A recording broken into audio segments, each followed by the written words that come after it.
What's going on, guys? Welcome back to another video. And in today's video we're going to talk about how you can scale your Facebook ads to $1,000 a day, 500, 200, whatever you want to scale them to. We're going to talk about how you can scale your Facebook ads in this video. So let's jump into my computer and I'll show you exactly what I'm talking about. Alright guys, before we jump into this, we need to do the last competition from the last video. So what I've done is I've copied the link from this video. We're going to go to the YouTube random comment generator, and we're going to pick one random comment to win $100. And when I call out your name, so where I start here, you just comment below, all right, once I've found your name. So Quinn Lou, you comment below and you'll get that $100 from the last video. I was supposed to do it in the last video, but had a very hectic week. But you have won $100, my friend. So comment below and you'll get that $100. Just comment your email or something so I can contact you. I don't want to put mine there because I'll get bombarded with emails. Now guys, we're going to jump into this video. What I'm going to be teaching you today is how to scale up. Basically, because everyone thinks that there's like this, you just click a button and you scale and you make lots of money. It's not really how it works. So there's a few things we're going to talk about, and I'll show you kind of how I scale, and you can implement these strategies into your Facebook advertising. So the goal, we'll just say, is $1,000 a day. It could be 400, 500, could be 10,000. I don't know what you want to get to, but $1,000 a day is a pretty good number to get to. That's 30 grand a year. That's over 30 grand a month, over $300,000 per year. So first of all, we need to look at three key things before we even think about scaling our Facebook ads. Number one is new accounts are harder to scale. There's a few reasons why. When Facebook sees you're starting to spend lots of money, sometimes they will ban you just for no reason, but usually it's because of that. And just generally, new Facebook accounts are very hard to scale. So you want to my tip would be to run some retargeting ads first before you go and start doing massive scaling on a brand new Facebook ads account, okay? Now, don't get stuck with daily Facebook metrics or you will just become stressed. And what I mean by that is, don't sit there and be like, oh man, yesterday I had a cost per purchase of $5 and then today I've got a cost per purchase of 20. What's happening? Something's wrong. That is very, very normal with Facebook, especially in the early days. It's trying to figure out where to find your potential customer. So you're going to get these up and down days. It's really inevitable. It just happens, and we have to deal with those up and down days in our Facebook advertising campaigns. So don't stress too much about that. I usually go, obviously when you have a new Facebook ad account or a new ad going and you haven't been going for very long, you don't have a long stretch of time to look at. So usually I look at 7-day periods instead of every day. But if you haven't had your Facebook ad going for longer than 7 days, then you can look at daily, but just don't get too stressed when you see that your metrics are up and down. That can happen. And the third key thing is there are many ways to scale Facebook ads. People think there's only one way: increase the price or duplicate ads, things like that. There's lots of ways you can scale your ads, and when you implement all of these things into your advertising strategies, then you'll start to get to those $1,000 days, $500 days, $2,000 days, and things like that, okay? So the first thing, guys, before you scale, it's really important to understand kind of the consequences of scaling. Yes, there's consequences. There's bad things that can happen. Obviously, good things is the money, but first of all is PayPal limitations. Massive. PayPal will limit you if you just, so basically if you have a personal PayPal account, when you get to around about $700 in income, they will lock your account and you have to send them proof of verification that you own that account. It's the same with business account, but you want to get your business account set up and you want to get to that $700 threshold, or I think it's around about $700 to $1,000, get verified, but make sure it's on a business account, because if it's not and they start seeing thousands of dollars coming in per day or per week, they will probably start to hold your money. Okay, so you want to make sure you have all your PayPal limitations out of the way, and you want to have a business account set up ready for the influx of money to come in, okay, because they can shut you down any time. I actually just got banned off Stripe a few days ago for chargebacks. I fixed it. I'm on Stripe again, but Stripe and PayPal can come along and limit you whenever they like. It's their platform. So just make sure you're ready for that, have the right accounts in place. More hands-on. What I mean by that is once you start to scale your business, you're going to get things like more refunds and that. So you need to treat it like a real business. You can't just scale and then just not contact your customers for a week or stuff like that. You have to be hands-on. You have to be contacting people. You have to run it like a business. Have backup suppliers. Have at least one backup supplier, because if you have one supplier that runs out of product, you're kind of, yeah, you're screwed. You can't really do much. You're just going to have to wait. So make sure you have one backup supplier at least. I would recommend more than one, but at least have one, okay?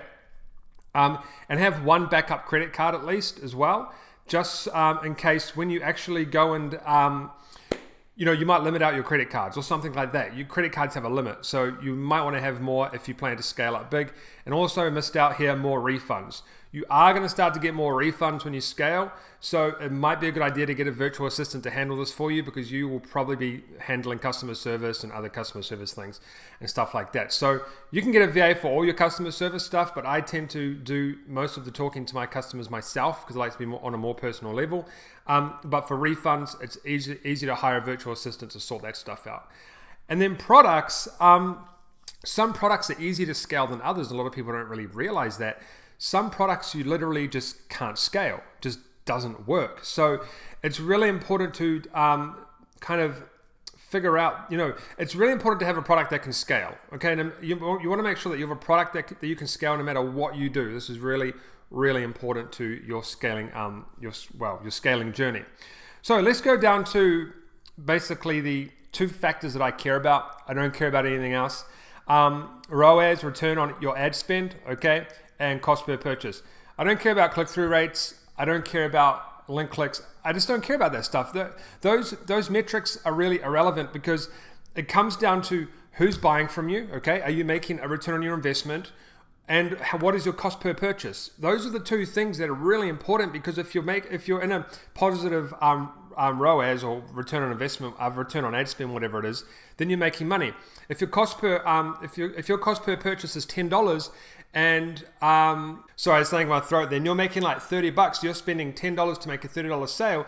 That's all that you need to know. Okay, you could be getting a 50% click-through rate but making no money. You could be getting a 10% click-through rate and making money. So I really don't mess with other metrics. I mean, they probably do come in handy, but I just don't really mess with them too much because I haven't found them to be useful unless I specifically need to look at those metrics, which I don't usually need to look at. Return on ad spend and cost per purchase are the ones that I use the most. And that's what's really important when it comes to scaling. So in this example, we're going to talk about scaling, and for argument's sake, we're going to pretend that you have a website conversion ad going and you're optimizing for purchases. Okay, so first of all, before you even scale your Facebook ads, how is everything performing? Are you in the profit yet, or are you positive return on investment, which is the same thing as are you in the profit? Basically, you want to have an ad that's somewhat consistent and you are actually making money, or there's no point in scaling that ad. The biggest problem I see with a lot of people is they will be like, hey, I want to scale my ad, but I've only been running my ad for a few days. And I'm like, well, you're in the profit yet? No, well, then there's no point in scaling your ad. Absolutely no point whatsoever in scaling your ad if you're not making any profit, okay? So if your sales are up and down and you're not in the profit, you're not ready to scale. It's that simple. And what I mean by that is, I know that sometimes metrics can be up and down on a day-to-day basis, but you want to be at least getting some sort of sales every single day consistently before you scale up your advertising campaign. So in that case, if you were not ready to scale, what I would recommend you do, and let's say you are getting some sales, but it's not every single day, is implement things like upsells on your store and abandoned cart emails to increase average order value. And then either way, it's a good idea to do that at some stage anyway, because you are going to want to do that later on. But if your sales are inconsistent and you're not making profit yet, you implement some upsells, you implement some stuff to increase your average order value, then you will get to the point where you're ready to scale up your Facebook ads or your Google ads or whatever you want to do. Okay. Now, are you in the profit and you're getting at least 1 sale per day? Really, you want more than that, but that's kind of just what I threw down here. Then you could be ready to scale, right? You're probably ready to scale. You're probably ready to take things to the next level. But I do want to talk about duplicating. I probably should have put duplicating before retargeting. I'll just briefly touch on this real quick. At this point, you should have already duplicated and tested this and tested that. You're going to be ready to scale after you've already tested a bunch of products and duplicated things and found a winner. Okay, this is after you've found a winner. Let's just get that out of the way. Retargeting is literally the easiest way to start upscaling your entire store and income. It's instant. Facebook is collecting data every single day from your ads, from people that visit your store, from people that add to cart, from people that purchase. You have this data and you can separate it and you can do different ads to these people. This is a way of upscaling. It's a very, very easy way of upscaling. So you should be doing retargeting. That's your first step to upscaling your Facebook ad campaigns, your store, and all that sort of good stuff. That is your first step. Whip up a quick retargeting ad for people who have visited your product page and either try to sell them the product you are selling, or if they haven't purchased, you can exclude purchases, or try and even sell them a new product. Okay, that's another way of scaling up. You know, retargets convert very well. You can have the weirdest ad and it will convert. I remember I had a dog on one of my ads, completely not even related to what I was selling, and it converted very, very well. Retargeting ads convert very well. You don't need to put in much work at all. It's really, really simple to do. But what you want to do, guys, is do a reach campaign and limit the ads to 2 impressions per day. This is really important because otherwise, your audience, especially if you have a small retargeting list, is going to see your ad over and over and over again, and you're just going to waste money because they're probably not going to purchase if they just sit, you know. And also do like maybe a retargeting for 7 days, and then that's it. Like just have your retargeting list for 7 days or 5 days, because you don't want to just be consistently retargeting these people, and it'll happen really, really bad on a small list, because you're just going to be wasting money. This is really important. You want to limit that. Now, the next thing is price increasing. This is where we start to get into a little bit more serious upscaling. Should you duplicate ads? This is kind of what I was talking about before. It really depends. So technically, yes, you should duplicate ads, but you know, because Facebook is designed to work in a way where it will find the best performing ad set for you, then you can scale from there. So when you're testing lots of products, you're obviously going to be duplicating different interests because you have different products and all that sort of good stuff, right?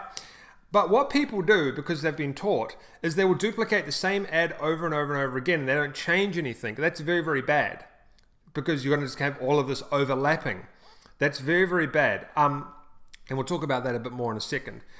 But right now, I'm going to assume that you've already done all your testing, like I said before, and we already have a winner or a potential winner, so you're ready to scale, okay? And we'll talk more about duplicating in a minute. But if you just keep duplicating over and over again the same stuff for your scaling, it doesn't really work too well nowadays. If you have an ad set that you think is winning, then scale it up slowly, okay? If you're not 100% sure, you need to scale it up slowly.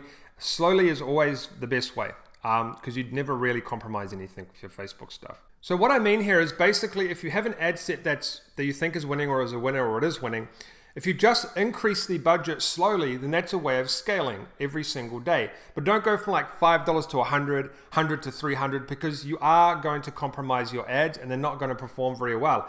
When you do increase your ad price, the chances of it slowing down the next day are quite high because it's had an adjustment.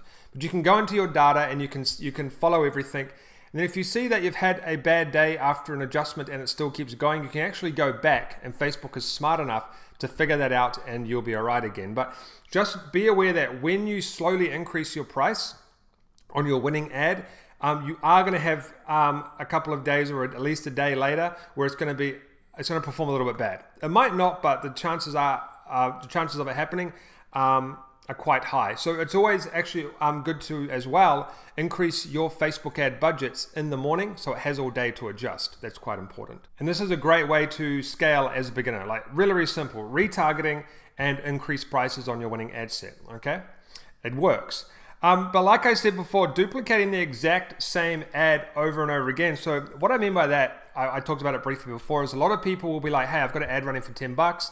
I'm going to duplicate that, and then now I'm scaled up to 20 bucks. I'm going to duplicate that, now I've scaled up to 30, 40 or whatever.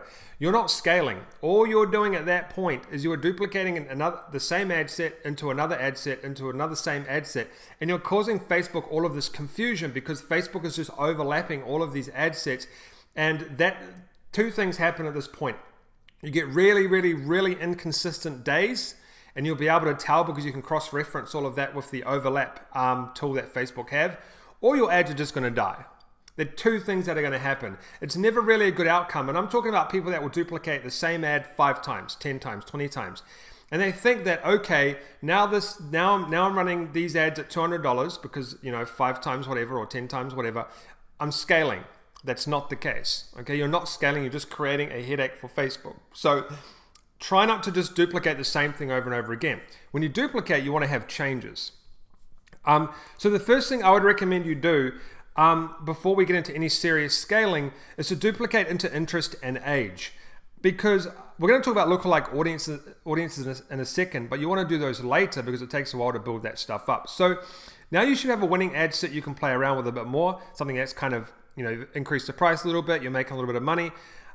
You can now start duplicating into winning age brackets and interest. I didn't actually put the interest down there, but you can start, so you've got an ad that's winning for that particular interest. You can start duplicating into other interests, and more importantly, ages. Ages are a big factor when it comes to winning ads and not winning ads. So you can go into the breakdown on Facebook and you can see which ages are working for you the best, and then you can, I wouldn't recommend changing it on that particular ad, okay? You should never try and change, you should never change your main ad set too much when it comes to stuff like that. Duplicate it into a new ad and then just run the winning age that's working for you. And then maybe that ad will become your main one later on. Maybe it'll perform better than your main one, so you can pause your main one and let that one run. And kind of, I just want to bust a myth here, guys. Everyone thinks that pausing an ad is bad. You can pause ads. It's okay. Facebook is designed for that. You can pause ads, you can start them again, no problem. I've been doing this for years. Never, ever, ever had a problem with pausing Facebook ads in my entire life. Let me just go back here. So, where are we? So yeah, you can do that. You should now start duplicating into different interests to see what works, which we just talked about. You can also start duplicating into your winning ad brackets. This is when duplicating becomes important, because this is when you're starting to duplicate into different things and seeing what works, okay? Facebook has given us the data all day long. It will tell us what's working and what isn't working. So you're going to be using that when you do your breakdown. Then you can start duplicating into different ad copy, which is really, really important as well. This is what's going to get your cost per purchase down or up, depending on what you do, but you want it to come down. So start testing different ad copies or videos and images to get your cost per purchase down, okay? That's how you get your cost per purchase down, is by changing the ad copy out, the videos, the images, the ad, the headings and stuff like that, the call to actions. That's what's going to get your cost per purchase down in the long run, okay? And make sure you keep your main ad set going. Don't change it. Do all of your edits on the duplicated ad sets. But yeah, you definitely want to start looking into different ad copies and things like that. Then, guys, we get into the powerful stuff. The most powerful asset you're ever going to have, apart from retargeting list, is your lookalike audiences. Now, the reason you don't do this straight away, and it's another mistake I see people do, hey Frank, can I hit 100 in my lookalike audience? Should I do a lookalike audience now? No, you should not. You don't want to do those too early, because the more you have in your lookalike audiences, the more powerful they become, okay? So people try to use lookalike audiences way too early. Now, you can start your lookalike audience with 100 of whatever actions you choose that you want to do, so whether it be purchases or add to carts, but Facebook recommends 500 plus, and that's what I recommend as well. Okay, 500 plus. So do what Facebook recommends, and then you're pretty much on the right path. So that could be 500 add to cart, 500 purchases. And this is why I wait to do my lookalike audiences, because they are much stronger if you can create them off more data. It's a complete waste of time if you go and do 100 add to carts, because honestly, it's not enough data for Facebook to go and get you a really specific lookalike audience. So it's better for you to go and do things like different ad copy, go and do things like duplicate into different interests and age, and really build up those lookalike audience sources so you can start to get some super powerful lookalike audiences for your Facebook ads. Okay, and really the add to cart and purchase lookalike audiences will always be your most powerful. View content and page view, they're not exactly the best. They might work, but I really do them as a last resort. Add to cart and purchase is your best. So what that means is you can go and get a list of, like, I think it's 2.8 million in America of people that are related to your add to carts or your purchases and stuff like that. It's really, really powerful stuff. Ultimately, these should make you a lot of money. These would probably make you the most money in the end. And ultimately, at the end, you'll most likely be running off lookalike audiences more than anything else. That's usually what happens, whether it be 2-3 weeks down the track, or a month, or 2 or 3 or 4 or 6 months down the track. I only really use lookalike audiences now, because once you have that data built up, it's really easy to just go and consistently promote products to those people. All right, sorry guys, my camera just paused on me. So your lookalikes are always going to be your strongest in the long run. Another way you can scale up is to duplicate into countries. It's quite important. You can actually make a lot of money from duplicating into other countries. Depending on your shipping, you can branch out into different countries and you can make a lot of money in other countries. I preferably go with the 5-stack, and that's United States, Canada, United Kingdom, Australia, and New Zealand. Now, Canada has a really long shipping time, but you can get cheap CPPs there. United Kingdom's pretty good. New Zealand, you can get cheap cost per purchase, and you can also do quick shipping. So I'm in New Zealand, and shipping's like, it hardly ever comes later than 10 days, usually around about 7. It's really, really quick shipping here. So you can also go and branch out into other countries. Now, the next one is price increase number 2. At this point, you should have stable running ad sets. So ad sets that are really, really stable. And you can finally increase them without any trouble. This is where you really start to scale to massive, massive proportions. What I'm trying to say is you'll have an amount of products or whatever ad sets that are running really well for you, whether it be 4, 5, 6, or 10, or 1. And at this point, they will be so dialed down that you can just go and throw a 30% increase at it, or 20%. I think I wrote down here. So you should be able to increase your ad set by at least, that should say by at least 20% a day safely without those ad sets, because they would have collected enough data and will be optimized at this point. Try and do any increases in the morning so your ad sets have all day to adjust. So basically, the whole point is you get your ad sets to a point where you can just keep scaling the price up. Keep scaling, keep scaling. You optimize, you tweak, and you get it to that point.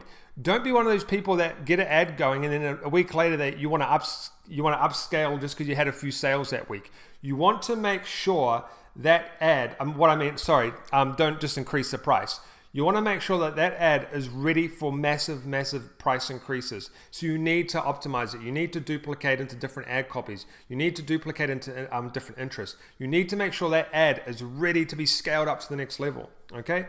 So doing all of this, guys, should get you to $1,000 per day.